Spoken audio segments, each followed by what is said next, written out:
सगळ्या अटी शर्ती काढून टाकल्या आहेत. काही काळजी करायचं कारण नाही.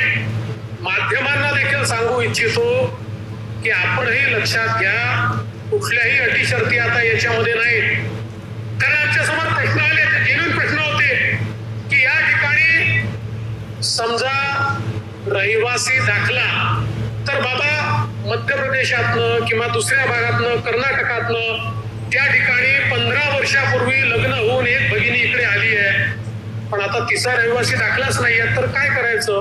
आम्ही सांगितलं हरकत नाही, नवऱ्याचा तर असेल, नवऱ्याचा दाखला, बरं तोही दाखला म्हणून कुठल्याही तहसीलदाराकडे जाण्याची आवश्यकता नाही.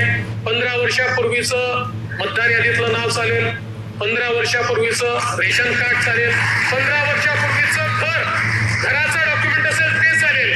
कुठलंही 15 वर्षापूर्वीचं डॉक्युमेंट असेल तर ते डॉक्युमेंट त्या ठिकाणी नवऱ्याच्या डॉक्युमेंटवर, पत्नीला किंवा वडिलांच्या डॉक्युमेंटवर मुलीला त्या ठिकाणी योजना मिळणार आहे. त्यानंतर उत्पन्नाच्या दाखल्याकरता कोणालाही रांग लावायची आवश्यकता नाही. कारण ज्यांच्याकडे पिवळे आणि केशरी रेशन कार्ड आहे अशा सगळ्यांना त्या ठिकाणी ही योजना लागू करण्यात आलेली आहे. त्यामुळे ते कार्डच त्यांचा उत्पन्नाचा दाखला समजला जाईल. मग कोणीतरी सांगितलं कुटुंबाची व्याख्या काय? रेशन कार्ड ही कुटुंबाची व्याख्या आहे.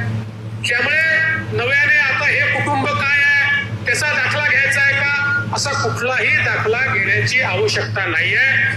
आणि याच्या व्यतिरिक्त ज्यांच्याकडे रेशन कार्डही नाही आहे त्यांनी सेल्फ सर्टिफिकेशन करायचं आहे. स्वतः केवळ सेल्फ सर्टिफिकेशन केलं तरी देखील त्यांना ही योजना मिळणार आहे.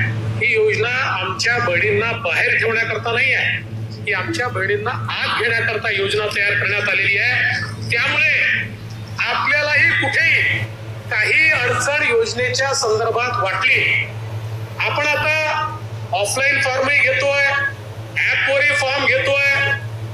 ऍपवरचे फॉर्म हे आपल्याला सोपे पडतात, ऑफलाईन जे येतात ते पुन्हा ऑनलाईन करावे लागतात. पण जी पद्धत असेल त्या पद्धतीने आपण घेतोय. एवढीच आपल्याला विनंती आहे की फॉर्म भरताना अकाउंट नंबर वगैरे जर नीट लिहिला नाही तर ते पैसे अकाउंटला जाऊ शकणार नाही.